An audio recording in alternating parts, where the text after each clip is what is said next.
नमस्कार। आज के हमारे इस वीडियो में हम आपको सावन महीने से जुड़ी भगवान भोलेनाथ की एक बहुत ही सुंदर और प्रेरणादायक कहानी सुनाती हूँ। तो अंत तक ज़रूर सुनिए, क्योंकि हो सकता है कि भोलेनाथ का कोई संदेश आपके लिए भी छिपा हो। तो एक समय की बात है, एक छोटे से गांव में एक बूढ़ी माँ अपने बेटे के साथ रहती थी। वे दिन रात मेहनत मजदूरी करके अपना गुजारा करते थे। उनके पास ज़्यादा धन नहीं था, लेकिन वे ईमानदारी से अपना जीवन व्यतीत करते थे। समय बीतता गया। एक दिन बूढ़ी माँ ने सोचा, अब मेरा बेटा बड़ा हो गया है, उसका विवाह कर देना चाहिए, ताकि घर में बहू आ जाए और परिवार पूरा बन जाए। कुछ समय बाद बूढ़ी माँ ने अपने बेटे का विवाह एक सुंदर और संस्कारी लड़की से कर दिया। बहू बहुत ही अच्छी थी। वह रोज सुबह सूरज निकलने से पहले उठ जाती थी। सबसे पहले पूरे घर की सफाई करती, फिर स्नान करके भगवान भोलेनाथ की पूजा करती। उसके बाद वह घर के सभी काम पूरे मन से करती। वह भगवान शिव की बहुत बड़ी भक्त थी और हर समय उसका नाम जप करती थी। कुछ दिनों बाद सावन का पवित्र महीना शुरू हो गया। सावन का महीना भगवान शिव को बहुत ही प्रिय माना जाता है। ये सोचकर बहू के मन में इच्छा हुई कि वह हर दिन शिव मंदिर में जाकर शिवलिंग पर जल चढ़ाए और भगवान भोलेनाथ की पूजा करे।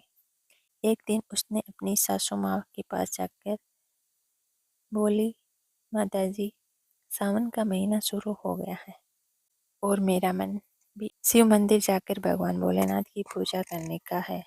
शिवलिंग पर जल अर्पित करूं तो आप मुझे भी जाने की अनुमति दे दीजिए। बूढ़े अम्मा ने उसकी बात सुनी और बोले, बेटी, मंदिर जाने की ज़रूरत नहीं है, घर में ही भगवान की पूजा कर लो। मंदिर जाने पर समय लग जाता है और उस समय में घर का पूरा काम हो जाता है। सास की बात सुनकर बहू बहुत दुखी हो गई, लेकिन उसने अपनी सास से कोई बहस नहीं की। वह चुपचाप अपने काम में लग गई। उस दिन दुख के कारण उसने ठीक से भोजन भी नहीं किया था।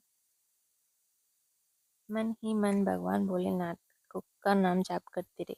अगले दिन जब कुएं से पानी भरने जा रही थी, तब उसने देखा कि दो लड़कियां पूजा की थाली लेकर शिव मंदिर की ओर जा रही हैं। बहू ने उससे पूछा, बहनों, तुम दोनों कहाँ जा रही हो? दोनों लड़कियां मुस्कुराई और बोली, बहन, सावन का पवित्र महीना शुरू हो गया है, हम भगवान भोलेनाथ की पूजा करने के लिए शिवलिंग पर जल चढ़ाने के लिए मंदिर जा रही हूँ। ये सुनते ही बहू की आंखें नम हो गई। उसने आसमान की ओर देखा और मन ही मन भगवान शिव से प्रार्थना करने लगी। बहू की आंखों में आंसू भर गए। उसने मन ही मन भगवान भोलेनाथ से कहा, हे भोलेनाथ, मैं भी पूरे मन से आपकी पूजा करती हूँ। मैं भी सावन में शिवलिंग पर जल चढ़ाना चाहती हूँ, लेकिन बिना अपनी सास की आज्ञा के मंदिर नहीं जा सकती। यदि मेरी भक्ति सच्ची है तो मेरी प्रार्थना अवश्य स्वीकार कीजिए। इतना कहकर वह पानी भरकर घर लौट आई। उसने रोज की तरह घर का सारा काम किया, लेकिन उसके मन में बस भगवान शिव का ही ध्यान था।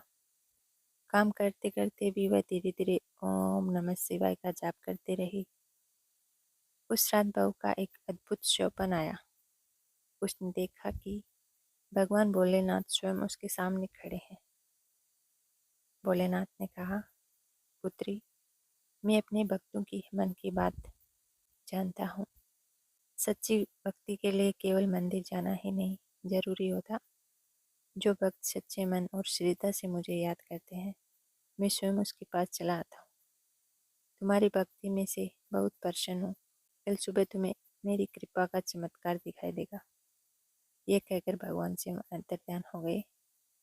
सुबह होते ही बहू उठी, स्नान किया और जैसे ही आंगन में पहुंची, वह ये देखकर आश्चर्यचकित रह गई। उसके आंगन के बीचों बीच शिवलिंग प्रकट हो चुका था। शिवलिंग के पास बेलपत्र और सफेद फूल भी थे। बहू की खुशी का ठिकाना नहीं रहा। और उसने पूरे श्रद्धा भाव से भगवान भोलेनाथ की पूजा करने लगी। कुछ ही देर में ये बात पूरे गांव में फैल गई।